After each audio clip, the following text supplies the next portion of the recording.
네, 오랄 앤 헤어 케어를 맡은 김민경입니다.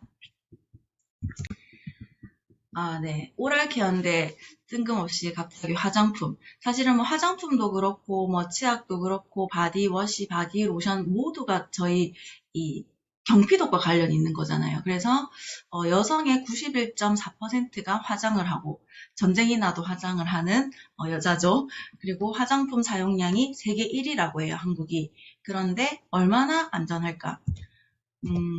화장품 제품의 30%는 발암 의심 성분이 들어있고 45%는 신경 독성 성분, 그리고 60%는 환경 호르몬이 들어있다고 합니다. 그리고 메이크업 제품에서 립스틱 같은 경우에도 제대로 잘 골라서 사용하지 않으면 중금속이 들어가 있다고 하죠. 발림성이 좋게 만드는 중금속이 들어가 있어서 그것을 평생 바르신 분은 화장을 하지 않았을 때 입술이 엄청 검은색이라고 해야 되나요? 좀 보기 싫은 색이 착색이 되는 상황이 되고요. 그리고 2004년 미국 덕십자사가 무작위로 신생아를 선정해서 재대열 분석 결과가 암유발 물질 180가지와 두뇌 신경 계열의 유해한 물질 217가지, 선천성 장애를 야기하는 물질 208가지 등 600여 가지 화학물질이 검출됐다고 해요.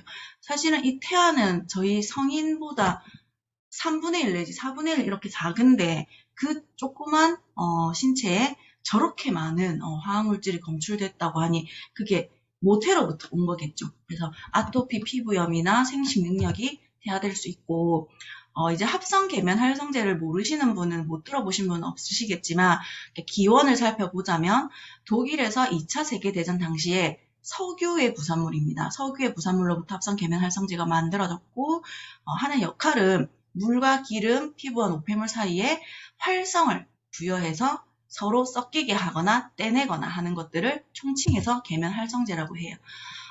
합성 계면 활성제는 맛을 느끼는 세포를 30분가량 마비시킨다. 이거는 저희가 글리스터를 알지 못했을 때 너무 당연하게 생각하고 살았던 거예요. 양치를 하고 나면 신 과일들을 좀 시간을 두고 나서 먹었잖아요. 왜냐면 맛이 안 나니까.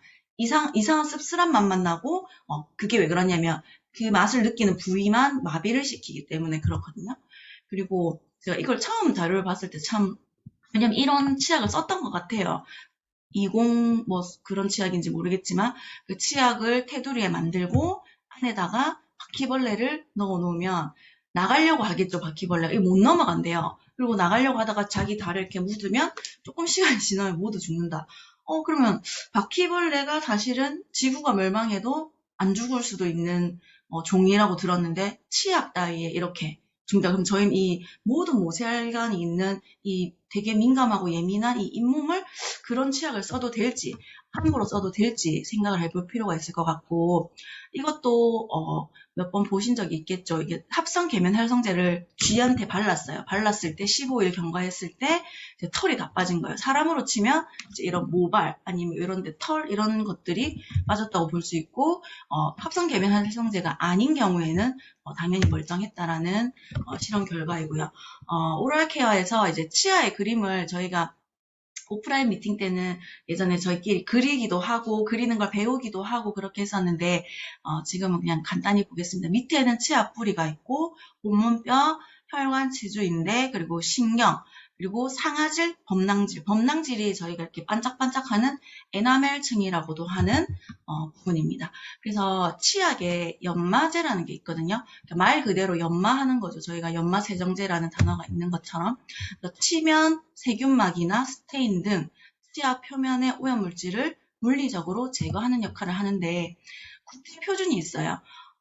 표준화 기준 법으로 마모도 값이 250을 넘으면 안 됩니다. 250을 넘게 되면 이제 그 에나멜층 범낭질이 상처가 생기는 거죠. 너무 이제 저희가 예전에 강도, 경도 이런 거 배웠잖아요. 다이아몬드가 제일 강하다. 그러면 다이아몬드로는 어떠한 금속을 긁어도 보석을 긁어도 다이아몬드는 상처가 안 나는 것처럼 만약에 연마제가 250 넘어가 버리면 계속 이제 상처가 나는 거죠. 범낭질에. 그리고 경도는 최소한으로 밑에 있는 상아질보다는 높음이 권장되고 있다고 합니다. 그래서 치약 속 성분을 보면 일단 연마제가 들어있고 계면 활성제가 들어있습니다.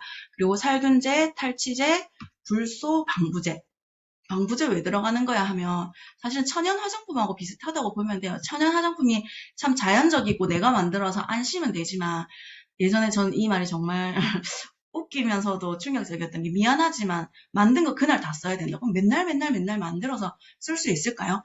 사실은 뭐 소금으로 양치하시는 분들도 있지만 소금을 하면서 치약도 병행을 해야 되는 거죠. 왜냐하면 소금이 못하는 역할들이 많기 때문에 해야 되는 거고 그리고 소듐 라우릴 설페이트, 치약 내 성분들을 서로 잘 섞이게 하고 세정력을 높이고 거품을 일어나게 하는 역할이 보통 치약의 성분입니다.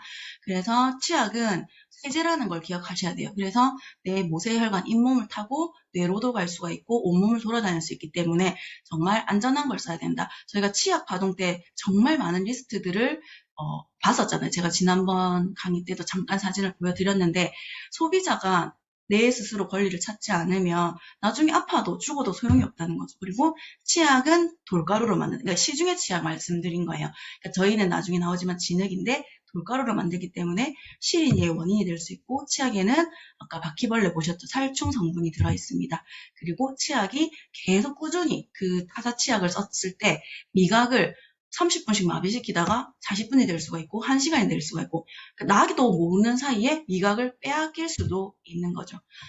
저희는 글리스터 치약인데 치약의 주성분 아까 말씀드린 것처럼 연마제고 연마는 광택을 담당하고 있고요. 그리고 계면활성제는 세정작용. 왜냐면 저희가 치약을 계면활성제가 왜 들어가 세정작용이 필요한 제품이기 때문에 그래요. 그리고 불소 부분도 제가 말씀을 드리고 싶은 게 지금은 저희가 이제 애들 거의 다 키웠지만 애들 어린이집 보내고 뭐 유치원 보낼 때 무불소 치약을 그렇게 많이 쓰시더라고요. 그러니까 애들한테 불소가 뭐 안 좋다라는 약간 좀 정확하지 않은 정보인 거죠. 근데 불소가 하는 역할을 생각해 보시면 무불소 치약을 쓴 애들은 뭐 달콤하고 맛있게 양치를 할 수는 있지만 충치 예방을 못 하는 거예요.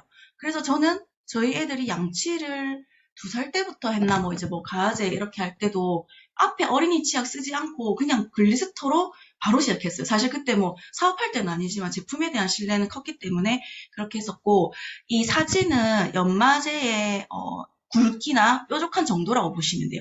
그러니까 확대시킨 거거든요. 그러니까 생각만 해도 얘네들이 이렇게 뾰족뾰족한 게 상처를 낼 수가 있겠죠.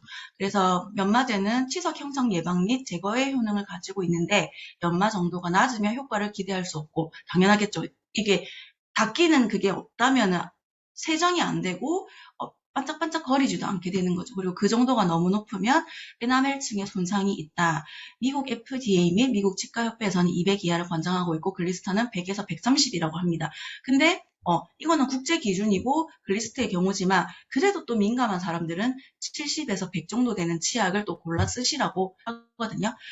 글리스터 치약 전성분 표기는 홈페이지에는 없어요. 근데 저희가 치약을 구매하면 바깥 상자에 나와 있는 거고 그냥 쫙 보시면 되는데 이걸 보여드리면 파라벤이 들어있네? 이렇게 좀 부정적이게 생각하시는 분도 있을 수 있습니다. 근데 사실은 되게 모함도 많고요. 파라벤이 뭐 유방암 환자한테 안 좋아서 뭐 아티스트리 화장품을 쓰지 않는다. 그런 것들이 좀 고용량으로 주사를 해서 실험을 한 결과라고 해요. 그러니까 약간 모함도 있고 아까 그 뭐죠 하영 기사님께서 쓰신 음해라는 단어가 좀 맞을 것 같아요. 그리고 파라벤이라는 거는 저희가 잘 몰라서 그렇지 100년이 넘은 역사가 100년이 넘은 안정성에서는 검증이 된 그리고 이 파라벤이 이 제품의 치약에 10% 20% 이렇게 들어가는 게 아니고 1% 미만 0. 몇 프로 이렇게 들어가거든요. 근데 또 저희가 하나 간과하는 게 천연 뭐 보존제 이렇게 해가지고는 안전성이 검증 안 됐잖아요. 내가 만든 보존제라면 예를 들면 그런 것들을 10%에서 20%를 넣고 쓴다는 거죠. 그러니까 그런 것도 좀 물음표를 좀 가져봐야 된다고 생각을 하고 파라벤은 또 이제 따로 화장품이나 이런 거 말씀드릴 때 한 번 더 언급을 하면 좋을 것 같아요. 저도 사실 처음에 사업을 시작했을 때 화해라는 어플, 화장품의 이해인가요? 그 어플을 조금 신뢰를 했다기보다는 사람들이 그 어플을 되게 많이 보는구나 해서 저도 막 봤어요. 근데 나중에 알고 봤더니 엄청난 좀 비리가 있었죠. 되게 그 검은 돈도 오고 가고 그리고 저희는 전성분을 표시하지만 다른 데는 전성분 표시할 의무가 없기 때문에 하지 않고, 그리고 뭐 예를 들면 식품으로 치자면 무설탕이라고 해서 엄마들이 이건 무설탕이에요, 우리 애 먹여야지 했는데 알고 봤더니 개미도 먹지 않고 돌아가는 아스파탐이 들어있다든지 인공 감미료가 들어있다든지 착향료가 들어있으면 사실은 엄마가 무지한 것 때문에 애가 좀 건강하지 못하게 클 수 있다는 거죠. 오랄케어는 전 세계 56개국 넘버원 셀링이고 개운한 청량감, 딱 적당한 청량감이죠. 너무 과하지도 않고 너무 약하지도 않고. 그래서 이걸 한번 쓰신 분들은 사실은 다른 치약을 못 쓰시는 게 맞는 것 같아요. 그리고 부드러운 적당한 루미낙트 포뮬러고 치아 에나멜층은 손상시키지 않고 프라그를 제거합니다. 그리고 아까 말씀드린 것처럼 타사 연마제는 시린이의 원인이 될 수 있고 이건 호일에 발라서 문지르는 데몬을 해보시면 타사 치약이 되게 스크래치도 많이 나고 약간 시커매지는 거를 볼 수 있어요. 그게 우리의 피부라고 생각하면 좋은 치약을 골라서 잘 써야겠죠. 저희 거는 진흙에서 추출한 돌가루가 아니고 진흙에서 추출한 자일로덴트 고온 입자 연마제입니다. 그리고 이제는 좀 많이 아실 것 같은데 저 어릴 때는 무조건 칫솔에 물을 먼저 묻힌 다음에 치약을 그 타사 치약이겠죠. 타사 치약을 해서 엄청나게 손상을 시키면서 이를 닦았었죠. 근데 그렇게 하지 말라고 해요. 물이 먼저 묻은 상태에서 치약을 바르게 되면 불소가 아까 뭘 예방한댔죠. 제가 지금 머리가 좀 많이 아파서 이가 썩는 걸 뭐라고 하죠? 어쨌든 그거를 못하는 거죠. 불소가 물에 녹으면 그 성분이 많이 떨어지면서 충치 예방을 못하게 되는 거예요. 이해를 해주시면 좋겠고 마른 칫솔 상태에서 반드시 사용을 하시고 그리고 이를 다 닦으신 후에 그 물을 묻혀서 마지막에 이를 닦는 행위도 안 하시는 게 좋다고 합니다. 우리 국민 10명 중 1명은 충치를 갖고 있고 충치 3명 중 1명은 20세 미만입니다. 치아 진료비 역시 매년 이렇게 증가 추세라고 합니다. 식생활이 달라지고 치아 관리의 중요성이 커질수록 기본에 충실한 본질적인 케어가 필요합니다. 이 글리스터 치약처럼요. 원앤온리 글리스터. 하루 3번 꼬박꼬박 양치만 하면 충분할까요? 횟수보다 중요한 건 제대로 닦는 것. 글리스터는 3단계의 바른 덴탈 케어 솔루션을 제안합니다. 스텝 1. 치아 표면 케어. 글리스터만의 루미낙트 테크놀로지로 닦으면서 관리하는 치아 표면 케어. 글리스터라면 이 모든 본질 케어가 가능합니다. 스텝 2. 치간 케어. 치아의 40%는 칫솔이 잘 닿지 않으니까 작은 틈새까지 놓치지 않는 치아 케어는 이제 선택이 아닌 필수. 스텝 3. 구강 케어. 마지막 걱정까지 헹궈주고 상쾌함과 자신감을 채워주는 구강 케어로 이렇게 완벽하게 마무리. 한번 글리스터를 써본 사람들은 왜 계속 글리스터를 고집할까요? 글리스터는 스스로에게 엄격한 퀄리티 컨트롤 시스템을 적용합니다. ISO에서 인증받은 연구실에서 아메이만의 엄격한 품질 관리를 통해 완성되는 글리스터. 이런 까다로운 관리 덕분에 우리는 이 완성도 높은 품질과 효능, 그 상쾌함과 개운함을 처음 짰을 때부터 마지막 한 방울까지 느낄 수 있습니다. 50년을 넘어선 덴탈 케어 브랜드. 세계 55개국에서 1시간마다 약 5,198개씩 팔리고 대한민국 5가구 중 1가구가 사용하는 대한민국 탑5 브랜드 글리스터. 50년의 사랑이 곧 글리스터의 가치입니다. Be bright, be brilliant. 글리스터. 네. 코로나가 생기고 나서 학교에서 아이들 점심 식사 후에 양치를 못하게 하거든요. 정말 난감했어요. 왜냐하면 마치고 학원을 바로 가는데 도대체 점심 먹은 걸 언제까지 양치를 못하지? 그리고 학원 건물에서도 양치를 할 수 없으니까. 그래서 저는 마우스 워셔에 그거를 이렇게 소분해서 가방에 넣어 다니면서 그 정도는 할 수 있으니까 입에 이렇게 머금었다가 뱉는 정도만 해도 어느 정도 효과가 있으니까 그렇게 이용을 했던 것 같습니다. 이거는 치과 의사인데 치과 의사가 그냥 웃으시라고 넣었는데 실제로 맞는 팩트라고 해요. 치과 의사가 제일 싫어하는 현대 문물 중에 하나가 조금 전에 나왔던 치실이라고 합니다. 이 치실을 안 써보신 분은 처음 쓰실 때 정말 깜짝 놀라실 건데 반드시 쓰실 것을 권장하고 치과 의사가 싫어하는 데는 이유가 있겠죠. 그리고 경피독과 내장지방, 샴푸 관련해서 샴푸는 제가 간단하게 준비했어요. 왜냐면 저희가 그동안 제품 공부를 많이 했었고 간단하게 준비했는데 경피독과 내장지방 또 다른 한번 영향을 보겠습니다. 미친다고 볼 수 있겠네요, 서재걸 박사님. 네, 강수정 씨 임신하셨을 때 네. 연고 같은 거 함부로 바르지 말라고 얘기 들으셨죠? 네. 다 성분 조사해가지고 그렇죠. 바르죠. 근데 네. 잘 생각해 보시면 내 몸에 바른 연고가 왜 태아한테 위험할까요?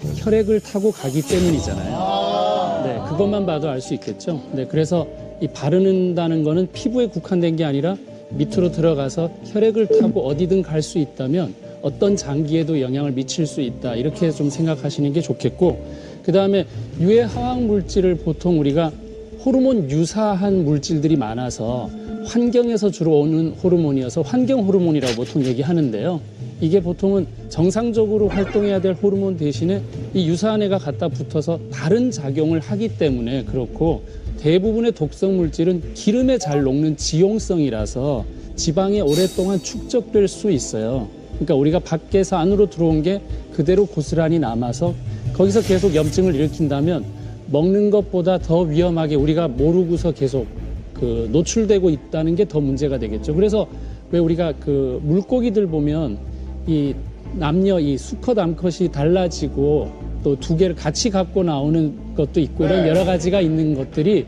결국 우리가 만들어낸 새로운 호르몬, 인간이 만들어낸 새로운 호르몬들이 화학 제품들이 이제 거기에 해당하는데요.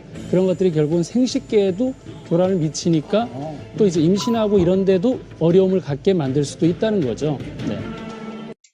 네.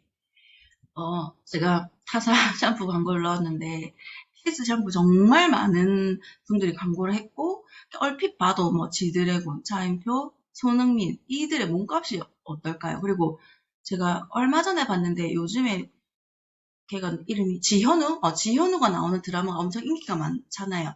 보니까 그 두 분이 또 광고를 찍었는데 샴푸 이름은 지금 기억이 안 나요. 근데 어쨌든 얘네들 제품에 정말 이 샴푸와 저희 탈모에 좋은 그런 것들만 들어가 있는 게 아니잖아요. 정말 얘네들의 광고비, 김연아 맞죠? 김연아, 손흥민 이들의 광고비를 저희가 지불하면서 쓰고 있는 거고, 최근에 그 샴푸는 또 지현우와 그 어린 여자가 또 광고를 하니까 그런 거죠. 타사에서 예를 들면 어떤 제품이나 이제 자기들 사업을 얘기하면서 정말 마진이 이거 높아, 정말 돈 되는 거야. 그거는 저희를 정말 기만하는 행위라고 보시면 될 것 같습니다.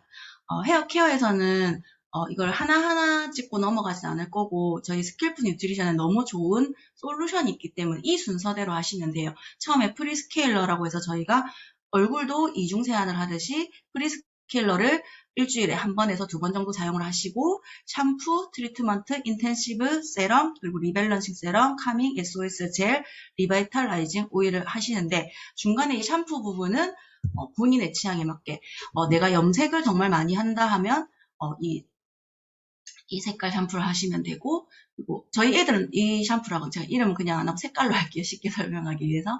저희 애들은 늘 이걸 쓰는데 간혹 좀 땀을 많이 흘리거나 좀 기름기가 많다 할 때는 이 제품을 써요. 이 제품도 정말 좋아서 저도 가끔씩 쓰고 있고, 또 볼륨을 원하는 분들께는 이 보라색 샴푸, 그리고 탈모 관련해서 원하시는 분한테는 이 회색 샴푸를 권해드리면 될 것 같습니다. 그래서 12주간의 놀라운 두피 모발 안티에이징 효과가 두피의 수분도, 두피 민감도, 두피 탄력도, 그리고 끊어짐에 의한 모발 탈락도 개선이 되고, 모발 강도도 올라가고 모발 윤기도 올라가는데요. 대신에 12주간 꾸준히 사용했을 때입니다.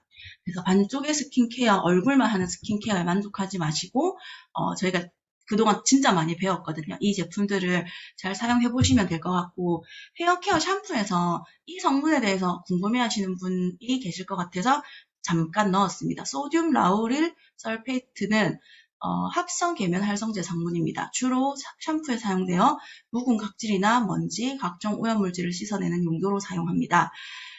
하지만 이 성분에 대해서는 피부에 흡수되기 쉽다거나 피부 알러지, 탈모, 백내장을 유발할 수 있다거나 발암물질이라는 이슈가 있는데 뒤에 읽어보시면 거짓이고 근거 없는 주장이라고 해요. 이것 또한 아까 그 파라벤 실험한 것처럼 되게 고용량으로 실험을 좀 조작하고 이런 것들이 있고 사실은 2002년에 다시 재검토되어 화장품 및 퍼스널 케어 제품에 안전한 것으로 판단되었고 어떠한 기관에서도 소듐 라울릴 설페이트가 발암물질이라고 규정하지 않았다고 합니다.